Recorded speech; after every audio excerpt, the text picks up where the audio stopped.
Peace, everybody. It is I, the Emma, Energy Master Allah, and you are watching episode 2 of the Leopard in the Mirror, Canticle of the Mutant Guardian lecture series.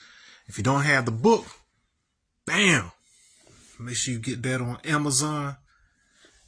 If you haven't already, subscribe to my YouTube channel at Energy Master. I'm recording these live on Facebook, and then I am scheduling them to go out on YouTube. Starting at the end of the current series. The current series that's airing on YouTube right now, Monday through Friday, is the 5% Nation, the Solar Return. And so if you already own the book and you wanted to learn more about the 5% Nation and other concepts that appear in the book or relative to the book, make sure you subscribe. All right, but we're going to get right into it. I'm going to be reading the prologue today, and then we're going to talk about it. Excuse the noise if you hear any, because there are airplanes flying over here. The Blue Angels are in Vero Beach today, and sounds like a war zone outside. Nope. Speak of the devil. You hear that?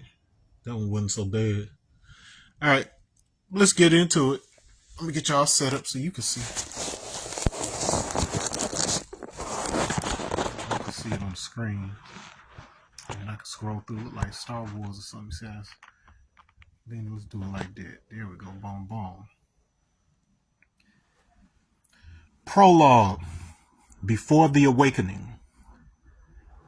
I was born between days, in that 4-minute silence between what was and what was about to become holy. Christmas on one side of the meridian, a sidereal hum on the other. The sun had already turned its face westward toward Africa when I arrived, as if the old world and the new were trading breaths through me.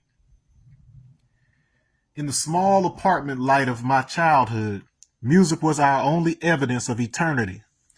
It came in on the radio, Stevie, Whitney, Rakim, Prince, voices so large they bent the air into colors. I didn't know it yet, but every vibration was a map, every beat a direction home. The elders spoke of God like a landlord, someone you'd better pay attention to or lose your place in the building. But I heard him in the bass line. In the cracked laughter of my people, making beauty out of late rent and low light. We were engineers of rhythm, architects of make-do, and I was a boy sketching galaxies in the margins of overdue bills.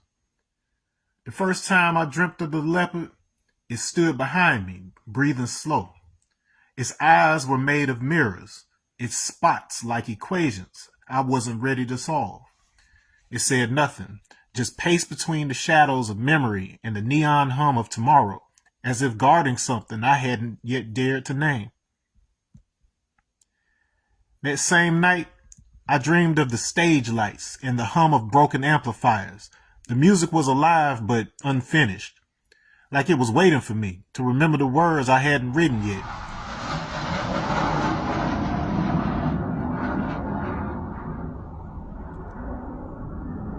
Every chord hinted at a story older than sound, and every silence held the promise of rebirth.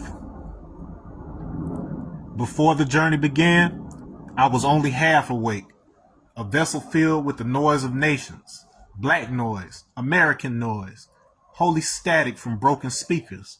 I mistook freedom for volume. I mistook love for applause. But somewhere between the soft breath of my sleeping wife and the laughter of my daughter Kalia, I felt a stirring, like the universe inhaling. Something, someone, was trying to remember itself through me. And when I closed my eyes, I saw a single thread stretching from my heart into the unknown. It shimmered like the inside of a shell, spelling out the first word of a language I had not yet mastered. Love.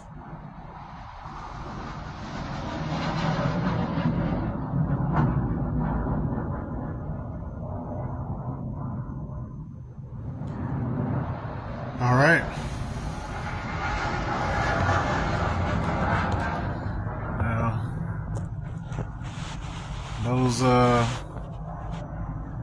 those jets, they had hellified timing, don't they?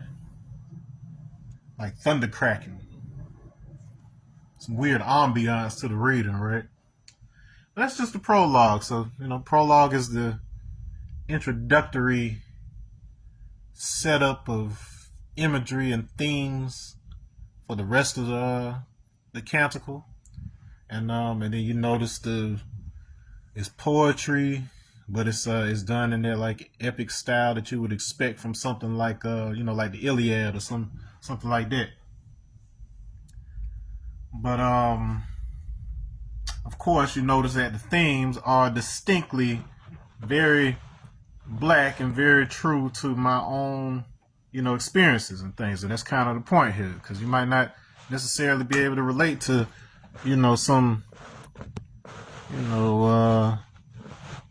last millennium Italian dude, you know what I'm saying? It's just the way it is.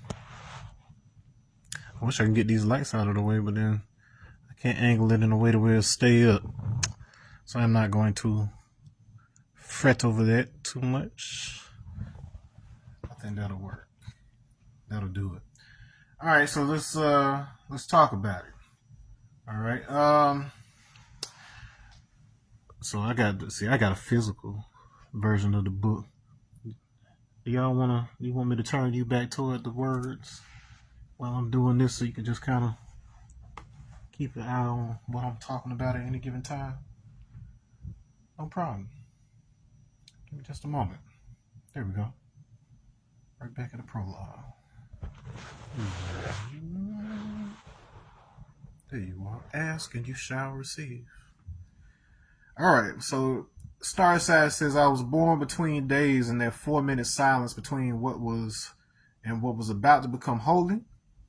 Christmas on one side of the meridian and a sidereal hum on the other. The sun had already turned its face westward toward Africa when I arrived, as if the old world and the new were trading breaths through me. So I was born at exactly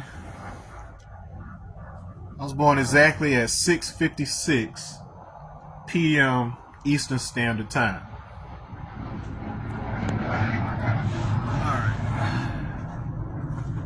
Okay, so I was born 6:56 p.m. Eastern Standard.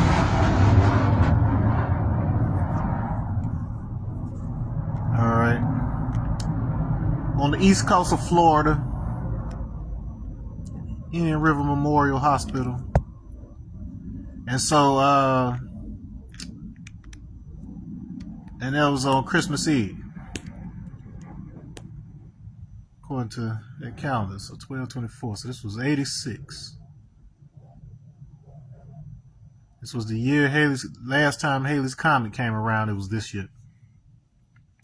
All right, and so when you're in Eastern Standard Time, there is a 5-hour difference.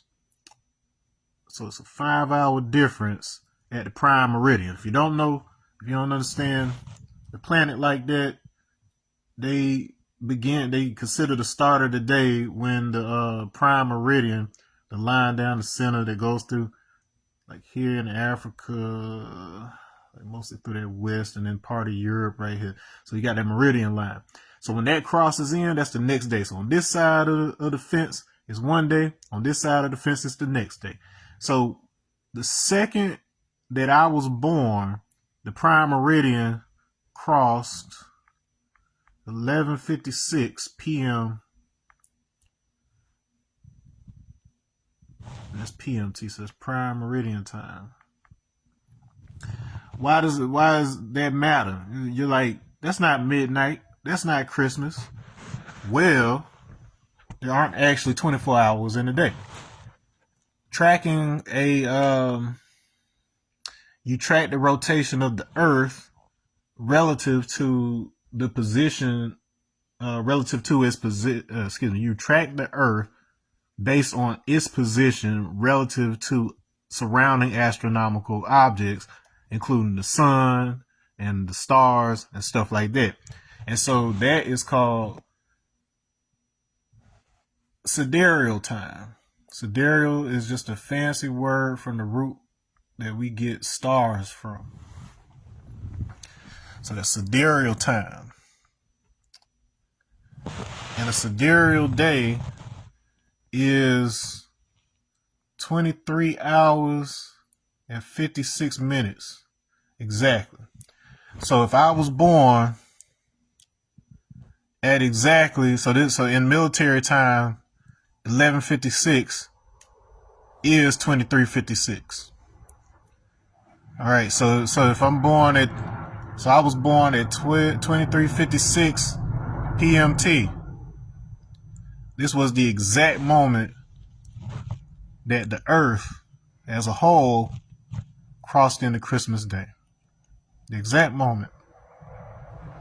It's crazy. Doctor was over here in the east trying to tell my mama to hold on another 5 hours so I would be born on Christmas Day, but it turns out I wasn't just born Christmas Day, I was born the moment of Christmas Day. All right, so that just allows me to add a sort of significance and mysticism to it, because that, all my DNA that shows up on my profile that isn't directly from the southern United States, specifically Georgia, Florida, or the earlier ones that came in Virginia, it mostly shows up as being mostly like West Africa and Central Africa and, Western Europe and all of that, until you take a closer look and see where those markers are really coming from. But case in point, that's what this first little section is illustrating. Just to position you not just in time, but really in the universe, the position of the astronomical objects at that time. Okay, so that kind of gives you an idea of how the book is going to be unfolding.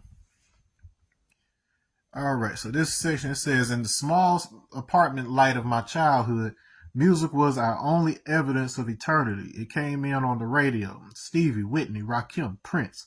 Voices so large they bent the air into colors. I didn't know it yet, but every vibration was a map. Every beat a direction home. That's real. I'm pretty sure a lot of folks, from my community can relate to that. I know a lot of y'all grew up suburban, these days, but, it was on and off for me. Like it depended on, so I had divorced parents, and they were kind of young. They weren't like super young, like high school young, but like looking back, folks was getting married and getting houses and stuff when they were like 20, 21 years old. And you look at 21-year-olds now, whatever, it's a different kind of ball game. But that said, this particular little part right here was inspired by, when I was in second grade, and we stayed, it was a particular neighborhood we stayed in with my mom's in Macon, and we had a good time. It never occurred to us that we were any better or worse off than anybody else.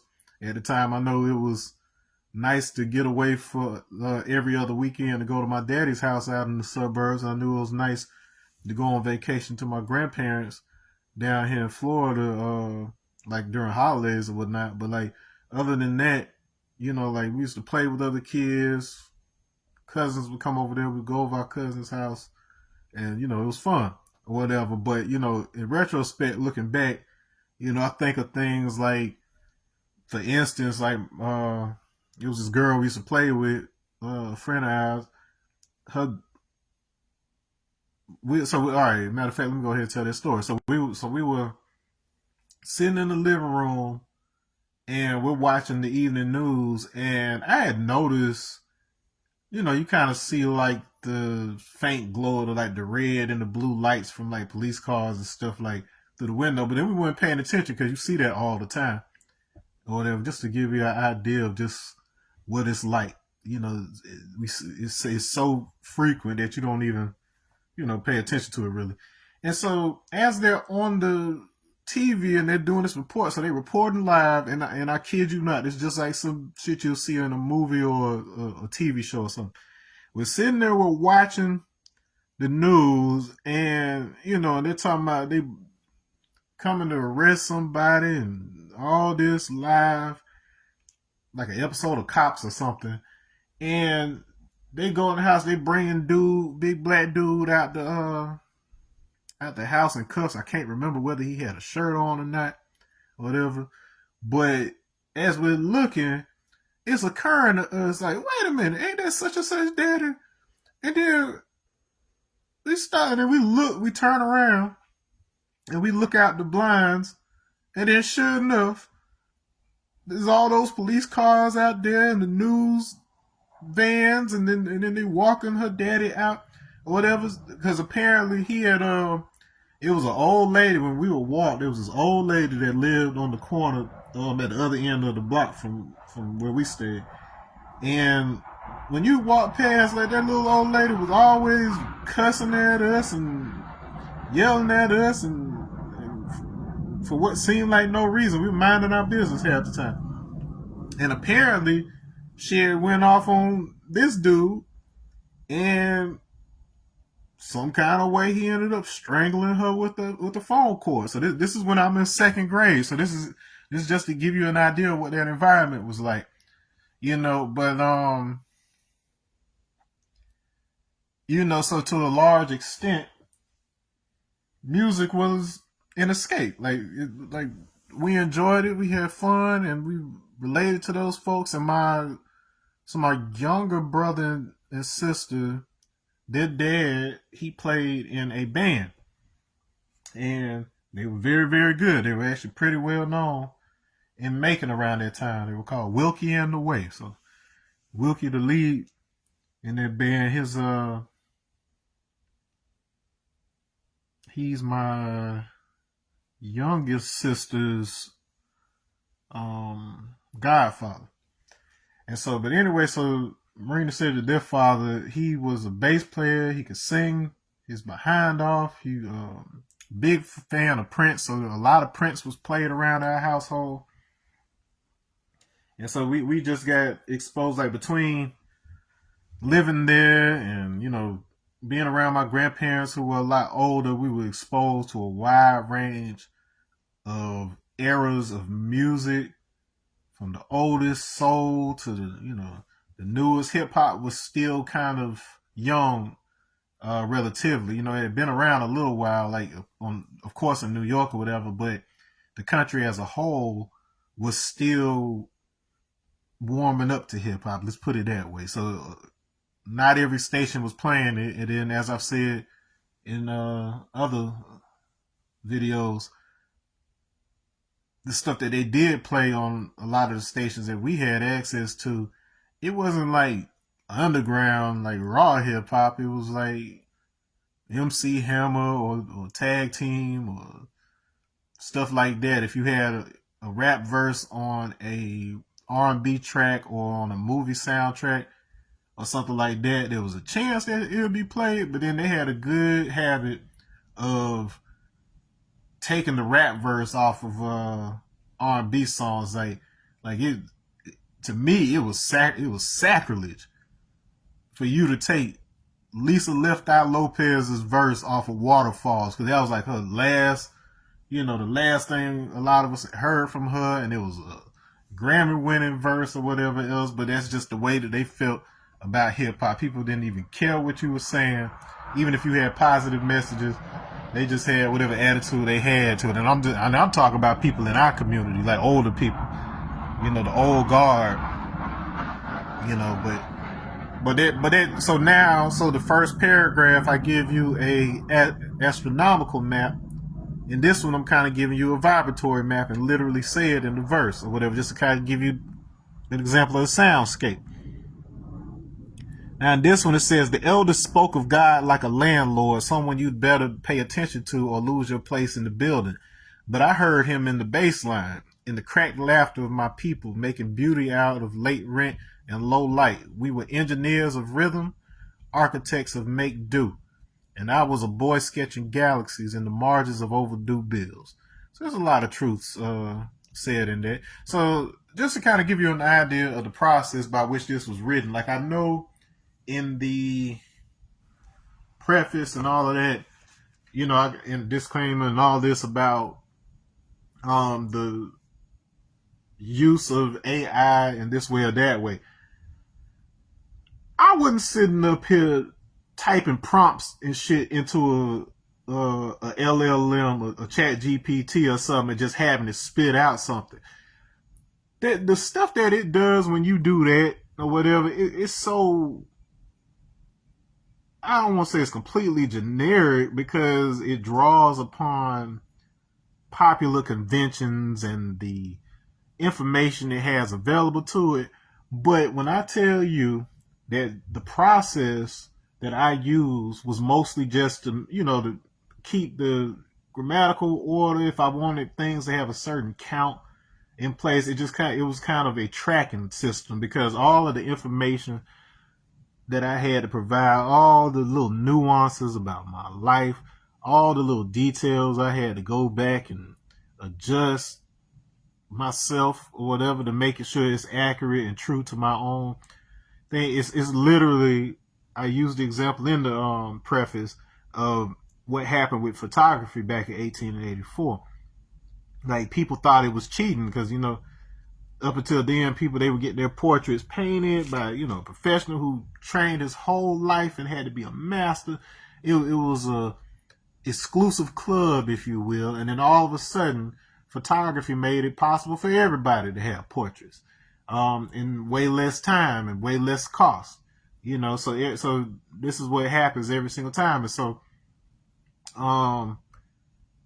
you had some people who just use that technology in order to gain an economic advantage, you know, but you still had people who made an art out of it. So it was just a new canvas, a new instrument for them to figure it out. Because you've had some pretty amazing photographers that have sprung up ever since its inception, you know. But every time there's a new way to capture, you know, the human experience, there's always a panic. The same thing happened when film first came out. People, aside from the people who thought that a train was really coming at them when they saw a train on the screen, that, you know, a few people jumped early on with that. But I'm not even talking about that. What I'm talking about is how the people in theater reacted. Because, like, with theater, it's a special type of experience where you may not get the same show from night to night.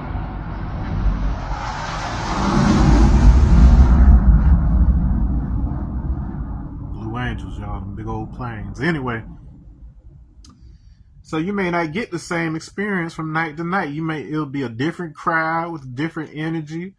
The actors, they may just the flow of it. Anything could go wrong. Anything could go right. It could be a moment where a particular actress is really, really in her emotions that night for some other reason, and then it translates into a scene where she needs to cry, and it just feels more rich and genuine than it's ever felt in any other performance before that. That's the kind of magic that comes with theater. And so when film comes about, once again, you had those people who want to be able to capture the perfect performance and then be able to adjust said performance before presenting it to an audience. So instead of it happening on the fly or whatever, like, you know, you plan out a play as much as you can, but once again, you can't control all variables. And so making a movie helps cut out some of those variables. And so once again, you had people who felt like that was cheating, but then you had the new guard that comes in and figures out a way to make it an art. So in a lot of ways, we're in that same stage with AI. It's going to do a lot of harm before it does, you know, any good, and before people actually make it their business, you know, to use it in that way. But like that was like, I just saw it as another instrument. Like it wasn't about to replace me or what I bring into the situation. But at the same time, I didn't want to sit up here and misrepresent like I hadn't involved AI. So you know, you might say that it took some courage and accountability on my part to make sure that I was being honest and kept the integrity of it. But this is through and through my DNA. The many hours, the many hours I had to spend getting this AI to even, I ain't gonna say it could think like me per se, but it got more familiar with, like the way I think and why I think that way and what choices I use. Does that really sound like my voice? Like I had to do a lot of coaching and adjustment. It's just like having an apprentice at the end of the day. Okay.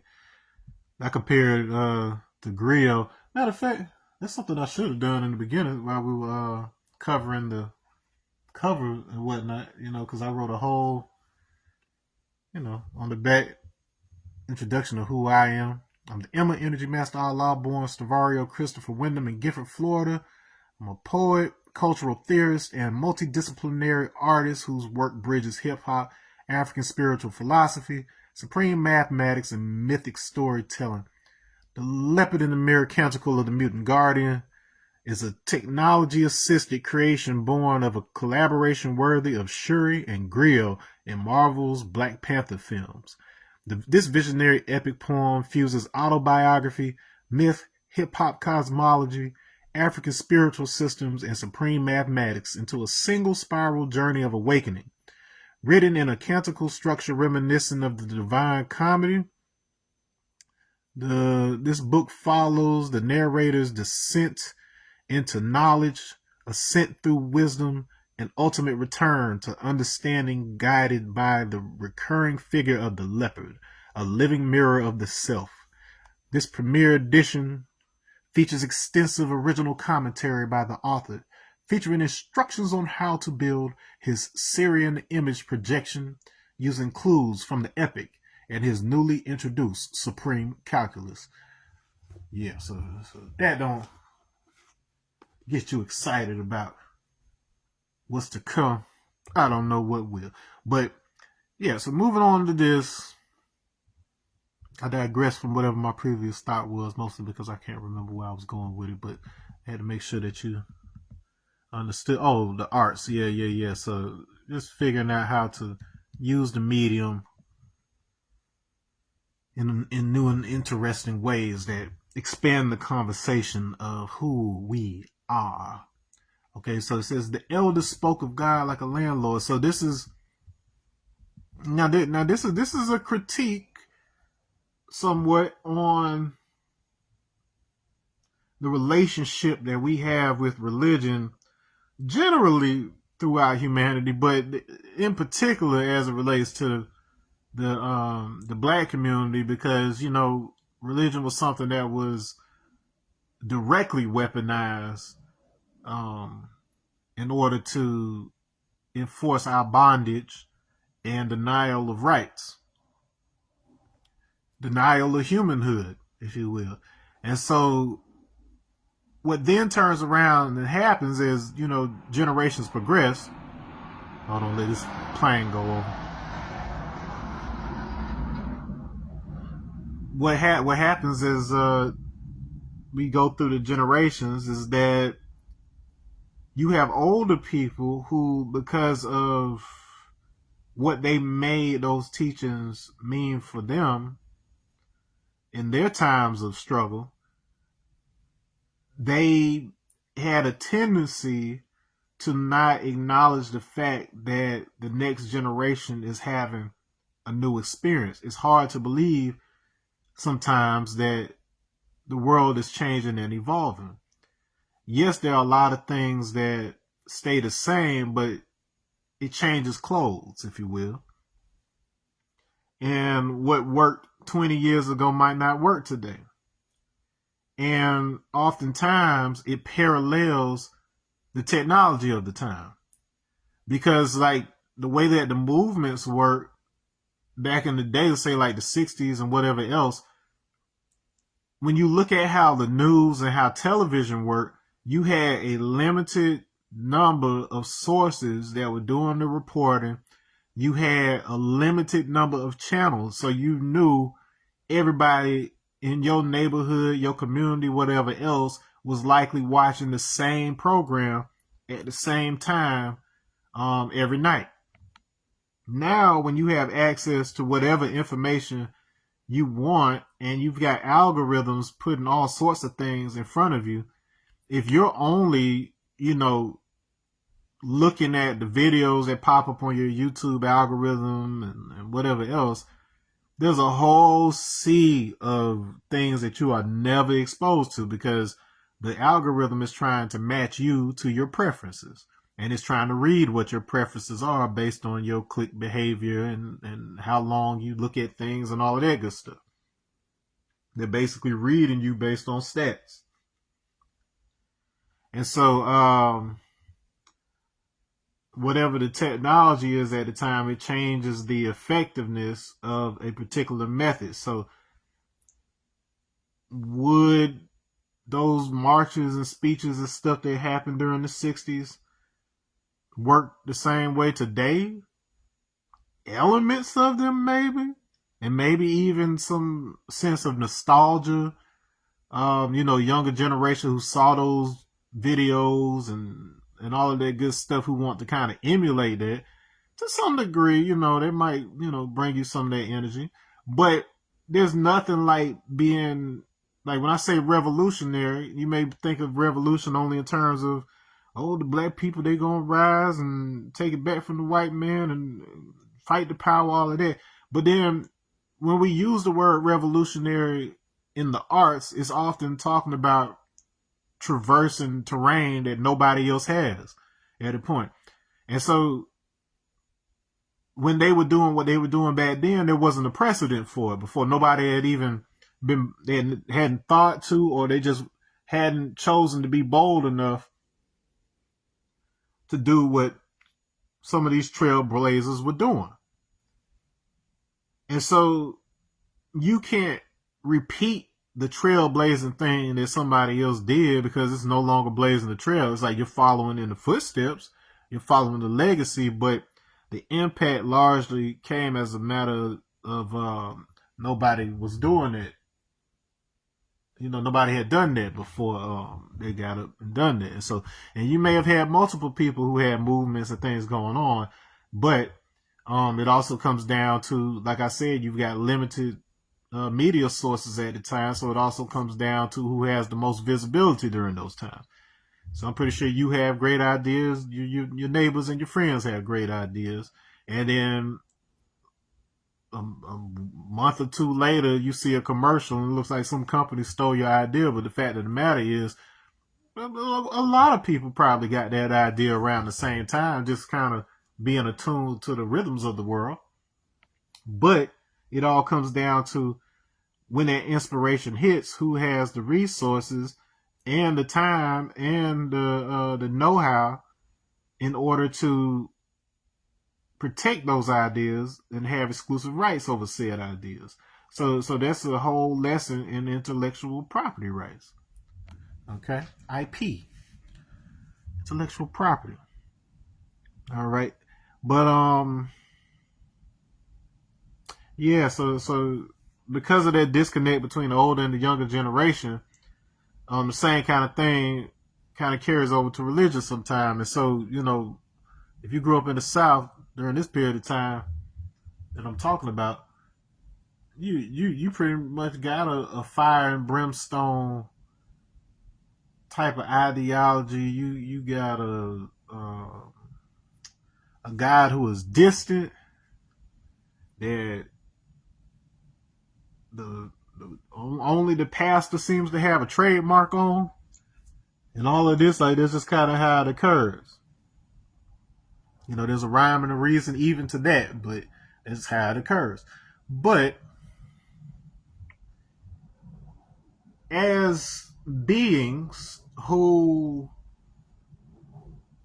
have at least some sense of this flesh not being all we are, because you can't cut it open and find personality. You can't cut it open and find the one who is doing the observing.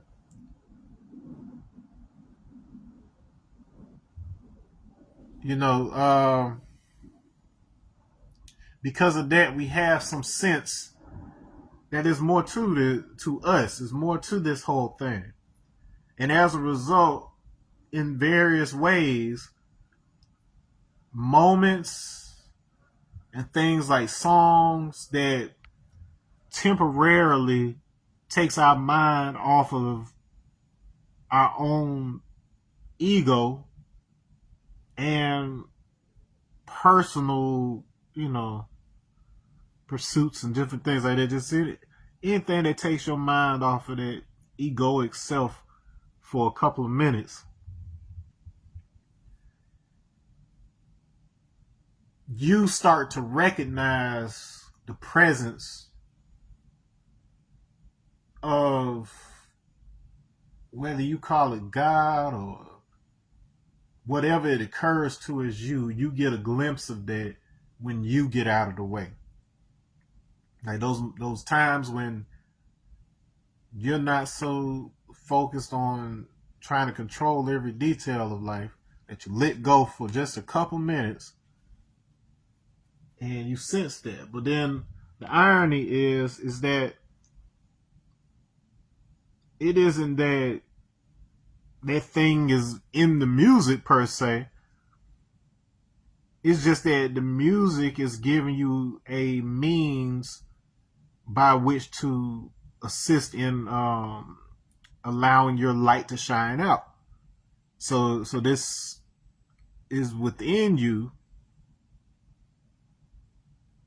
but it just doesn't always get the opportunity to shine outward. And then when it does shine outward, you see it reflected in the things you are enjoying, including the music. So that's what it means to have heard him in the bass line or in the laughter of my people. These moments makes you forget about all the hardships and things of that nature. That's basically the point. And as far as sketching galaxies, yeah, I still draw, but back then I used to draw. You couldn't stop me from drawing. That was before I had access to any way to make music. So I made my music on the back of pieces of paper. I would draw stories, comics, characters. Mostly characters. I love to come up with characters and then draw other popular characters and even sell some of those pictures sometime. All right. The first time I dreamt of the leopard, it stood behind me, breathing slow. Its eyes were made of mirrors, its spots like equations I wasn't ready to solve. It said nothing, just paced between the shadows of memory and the neon hum of tomorrow, as if guarding something I hadn't yet dared to name. So this is kind of like one of those foreshadowing. You know how in movies where you'll have things that you as the audience can see and that you know is coming and that's happening, but the character in the story hasn't been made aware yet. So it's like so it creates a kind of tense effect where you're in the know, you have insider information that the character doesn't know, and you're mostly watching a movie at that point to see how the character comes to be aware of this thing that you know. Okay, and so this is a lot like that. So the way this process worked in making it, like once I knew what the theme should be, once I knew how to not simply write a linear story, but to start shaping it like a geometry such that you see some of the same themes keep on, being recontextualized and inputted into the coming output. Like the whole point was to make this whole thing like a toroid, like the donut shaped geometry where it flows in and out of itself. And so as a result, what happens is you start kind of getting glimpses of elements that are more defined later on in the story. I'm fairly certain, if I remember I'm fairly certain that the prologue here was made after after I completed the rest of the book. I want to say. I want to say like after the other chapters were done, then I went back to the prologue. So it's basically kind of like a summary before the overall. So by that point, I'm able to use the AI to just kind of get a holistic look of what the themes are in the book and what's standing out, and then be able to use that to concentrate in the beginning um, to serve as the ingredients that the rest of the book is being baked off of. So it's kind of like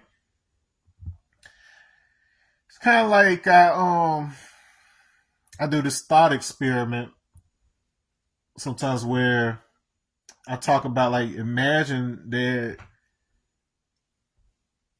the first human is created just like out the blue. Oh, I see you, Sensei. Sensei John is in the building. Where you imagine the first person that's created just popping into existence with no explanation whatsoever as to how they got there, and is basically just kind of inputted into the reality. Well, the physical universe has to adjust in order to fill in those blanks because we need continuity, we need stability, otherwise the whole reality could collapse.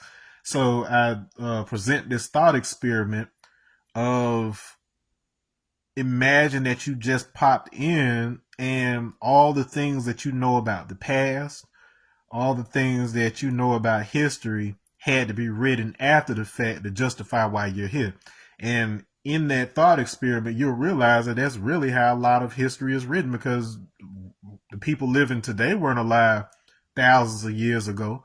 The best we could do is piece together from various forms of evidence, whether it be in the geological or anthropological record. If it was a society that kept detailed records, you still have to take into account that things can be fabricated if there's political reasons to do so. So you really don't know. But and then I also give the example of in a dream, you can have a short dream that's maybe like 10 to 15 minutes long, and somehow you have background information that's particular to that dream. Like it's not something that's from your real life. It's just that it's the stuff that justifies whatever you're doing in the dream. So like whereas you could feel like the dream was like hours or whatever else, it may only be a couple of minutes, but because the background information has been calculated, and that feeling, that impression of having prior information that's informing your current actions in the dream, it gives you the illusion of it having been a much longer dream or whatever. So that just gives you an idea of how your reality may be working right now, and why understanding what it is to live in the now is one of your best tools for kind of unraveling the deceptions of modified history, if you will. Okay. And then this is the first place where you're introduced to the concept of the leopard. And if you're familiar with Dante's Divine Comedy, the leopard plays a certain kind of role in there. This has to do with like mystique and deception and stuff like that. But this book is essentially kind of a counter argument when it comes to the leopard, because the leopard is a central symbol throughout Africa. So you can see how the Eurocentric application of the leopard could cause people, outsiders, to misunderstand and misrepresent how the leopard was originally approached. The way that they treat lions in the West is to a great extent what the leopard is for Africa. But as those two themes evolve, you start to see it be more of the case where the lion is whoever is out front, like the figurehead or the pharaoh, whoever else, whereas the show is really being run by the priesthood that's around him. So they're the people that protect the secrets, who know how to make the king look good and be out front and how to sway the people, while they're the ones that stay in the background and are safe from harm or whatever. Because the king, everybody knows where he is. So if you want to take the throne, you know where he's sitting at or whatever. But the priesthood, because it isn't just tied to one person or whatever, it's like a hydra where if you cut off one head, three more pop up, and then that's the way that you keep a culture alive and protect its nuance. Unfortunately, you do have some groups and cultures who have used that same type of ideology in order to preserve secrets and gain control and advantage over other people. And so it's one of those things: are you gonna throw the baby out with the bathwater, or are you gonna just like try to push for people, using it correctly, using it right? I don't know. All right, but that's kind of like the dynamics of the leopard, and we'll expand on it as the story goes on. So he's kind of like a subconscious thing right now. All right, so that same night I dreamed of the stage lights and the hum of broken amplifiers. The music was alive but unfinished, like it was waiting for me to remember the words I hadn't written yet. Every chord hinted at a story older than sound, and every silence held the promise of rebirth. So that, in a nutshell, is the twilight, the fog that any of us exist in when we're young. Like, you don't really realize it until in retrospect. Like, once you've gotten older, you've had more experience, you don't really realize how many things you're missing out on, how many details, how many things you wish you would have done in the room when you were there, and all of that back when you were younger. And so, so this prologue is kind of twilighty in that way, to where you're just kind of getting this is like dreamy imagery and little glimpses of things to come. Because like I hadn't yet really started making music, but as like my stepfather, since he had instruments lying around and stuff, like he taught me how to play by ear on a keyboard, like be able to pick out a melody and be able to play it on a keyboard, like when I was like 7. And then and just that exposure, like I wanted a guitar so bad, because he had like this real nice like green, like it wasn't quite emerald, but it was like this green bass guitar that he had in his room. So I wanted a guitar for the longest. I never ended up getting one until I was an adult and out on my own and had money to buy me one. But man, it's just like just kind of getting a sense for how those seeds were being planted at a young age, when I'm young and not aware of the bigger picture of what's going on around me, but I'm absorbing these things, and then to be able to, as an adult, look back and then recognize those elements and how they crystallized and condensed into how I am today.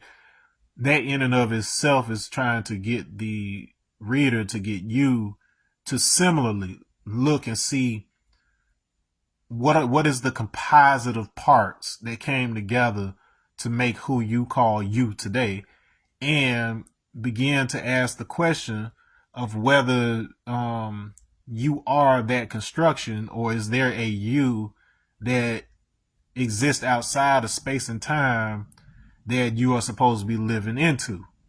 Okay, so all of that is kind of coming into play by this point. All right.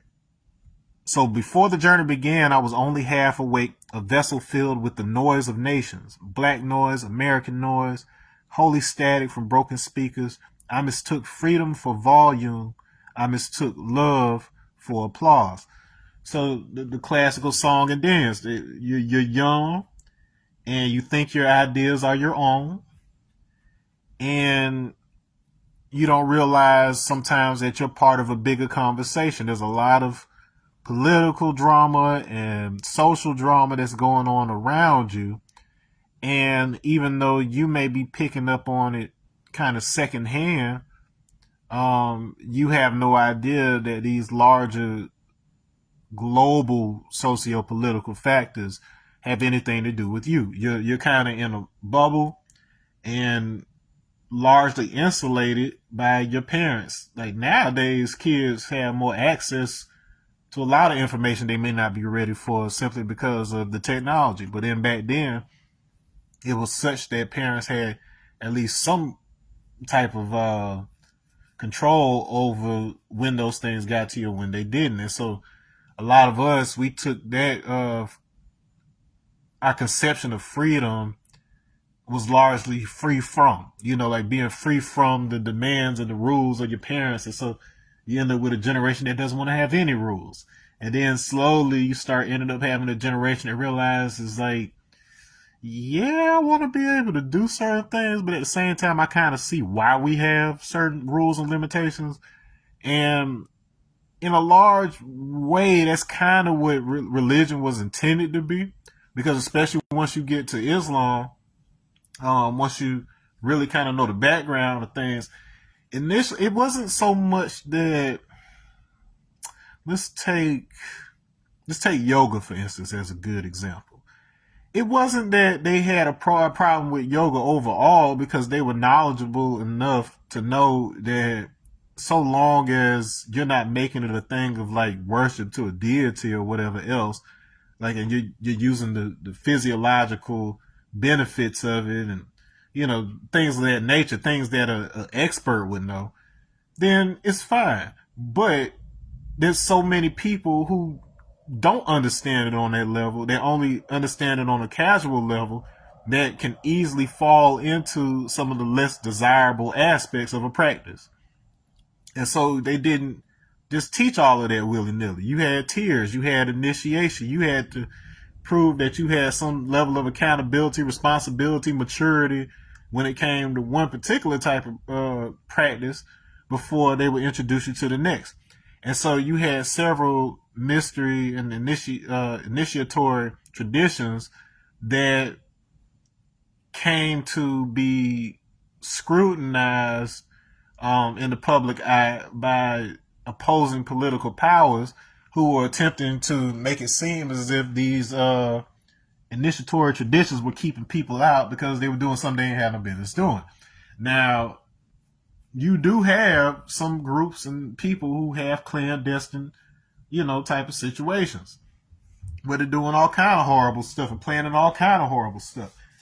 And it's unfortunate that becomes the case, but the most important information out there, you can even look at the Garden of Eden story as really being an initiation story, because it wasn't that God think knowledge bad. It wasn't that. And then, casual spiritual people or casual Christians may think that's, what that story is intended to communicate. But it wasn't about knowledge being bad. It was about premature knowledge being bad. Like, if somebody, like if I found out today that somebody was teaching my 5-year-old daughter about sex and all that stuff right now, I'm probably gonna beat somebody's ass, or at least there's gonna be a lawsuit of some sort. Something's gonna happen, because it's not that my child as a person isn't gonna need to know that information. It's about timing. It's like plucking the fruit before it's ripe. It'll only be poison at that point. And so that is one of the things that is kind of a growing theme as we move through the book, is that we start to mature to a place in our spiritual and mental development and physical even, where we realize that timing is the bridge between space and time. Timing, rhythm, and then cadence, how you dance relative to that rhythm. All right? The unique way that you approach that rhythm. We're both aware of the rhythm, but how do we both approach it? And then that's where we find our freedom. It says, I mistook freedom for volume because it's big and it's loud and it's out there, and those people think that they look like they get to do whatever they want to do. That does not necessarily mean they were free.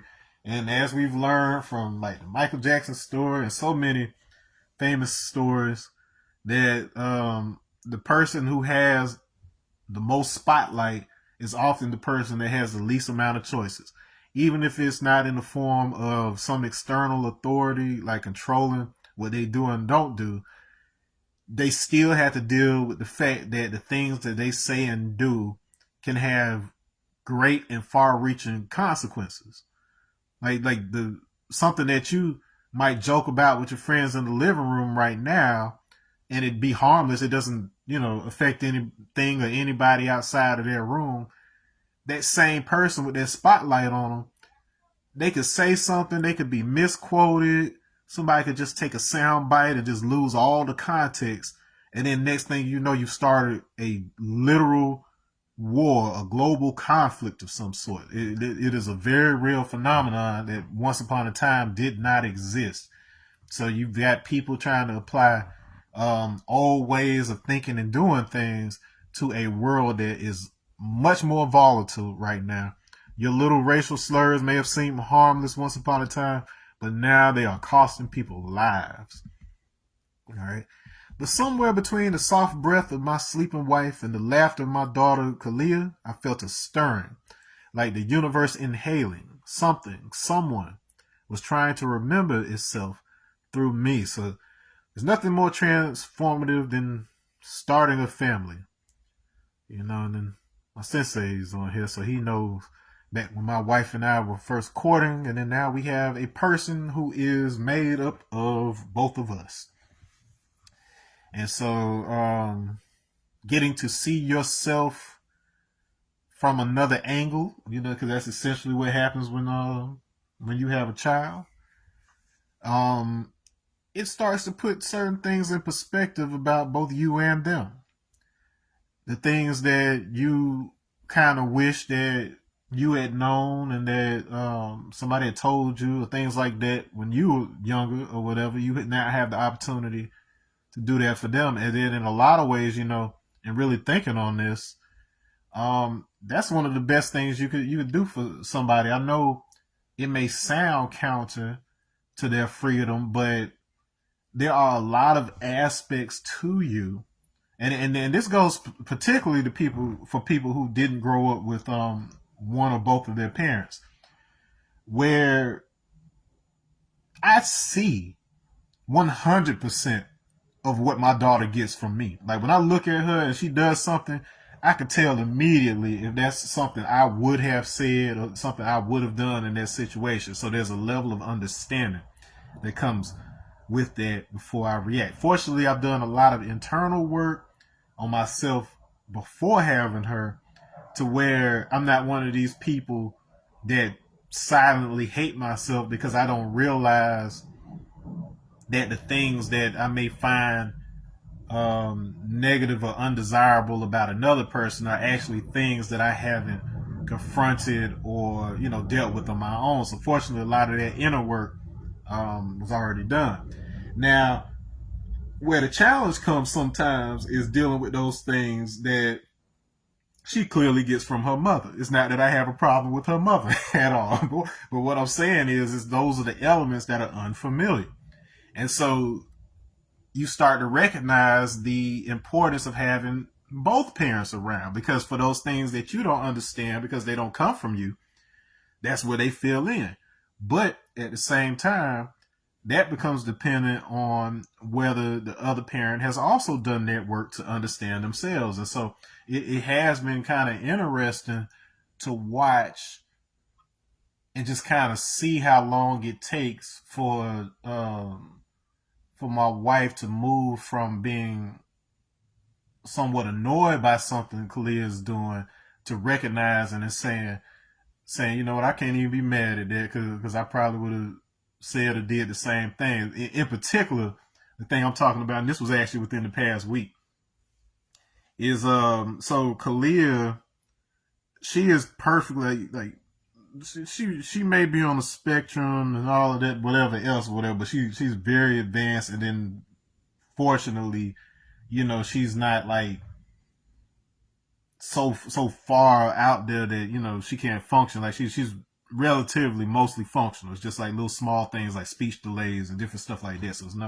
it's not anything that can't be helped. But That said, she is perfectly capable of answering questions and, describing elements of her day and things like that.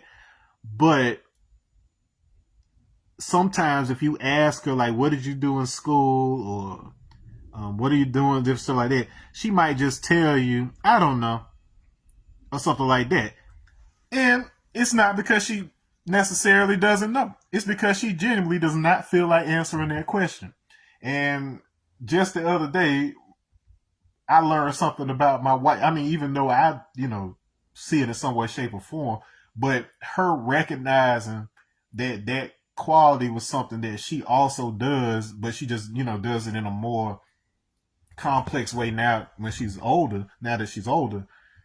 What Kalia's doing at a 5-year-old age is just the baby version of what it turned into, with Courtney either feeling tired or just whatever it is that keeps her from having to, answer questions or be engaged with socially when she doesn't feel like being engaged with, or whatever. So like I said, it's one of the benefits of having a family unit like that is that you get to observe these things and then see it reflected in your own behaviors. And so that's largely what the theme of the leopard in the mirror is. It's a lot of things that we're projecting as being things that are separate from ourselves or distant from ourselves, that are also expressed within us, because we live in a holographic reality, which is to say all the information that's out there is also within you. And I know you've probably heard that in some shape or form, but never had it clearly understood and articulated, because it is something that has to be experienced. Once you experience it practically and on the court and in action, that's where the clarity comes from. So the downfall that happens in the Garden of Eden is because they were given knowledge, but they didn't have the wisdom. They didn't have the experience with it.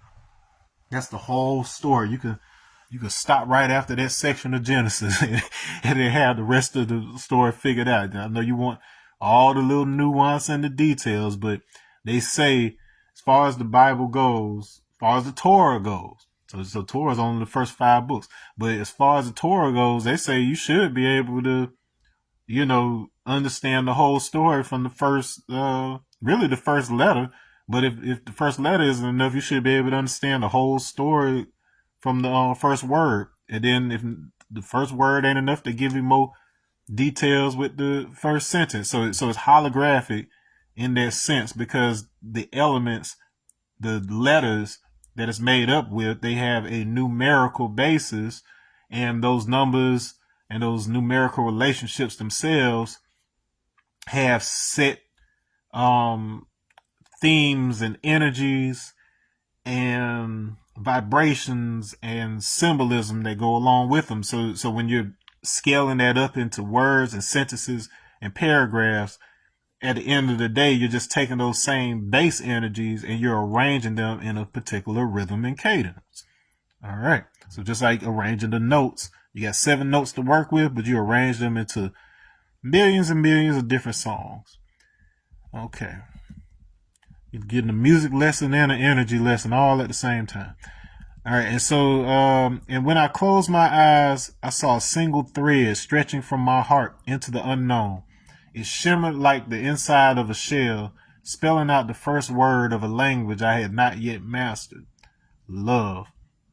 So there is what you think love is, and it's what you come to learn love is. And then at some point, you start going from trying to do love to understanding what it is to be love as something that emanates out of you, and it is confirmed and validated by the way that it reflects back at you, by it's being emitted from you because it's reflecting back on you, just like a light. Like if I'm holding the flashlight right here, I know I'm pointing at the mirror across the room. When that light bounces off the mirror and then hits me again, or there's a bounce off the mirror back at me and hits me.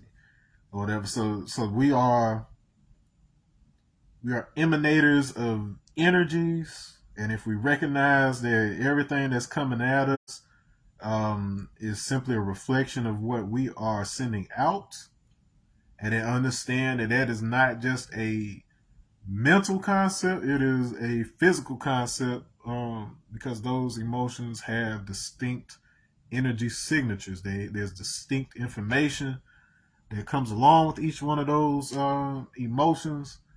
And as my sensei could tell you, um, the very way that your organs are organized and arranged, and how they interact with each other, all of those are based on a limited set of motifs that are repeated in various ways throughout the various scales and layers of reality. So those same themes are expressed in some way, shape, or form through planets and through various elements of nature. But you just need to know the one thing that helps you to know everything else. So if you understand correspondence, like, okay, well, if this works this way in my body, this must be how it functions on the societal level. This must be how it operates on the planetary level, so on and so forth. If you can figure out the theme, you can figure out how to use the information that you draw from the relationships that you're able to see out in the world and in the universe to figure out how to activate and deactivate certain things within your own domain, which is your body, your existence. All right. So on that note, that is the whole prologue. We're not gonna go too much longer with that, and we'll be back tomorrow, where I will be beginning the first actual chapters. So we'll be starting with book 1, the Descent of Knowledge. Isn't that a wild picture? All right. So I'll get into the symbolism of that a little bit in the next video, and then we'll be reading that and going through it. So on that note, y'all, I'll be seeing you. Peace.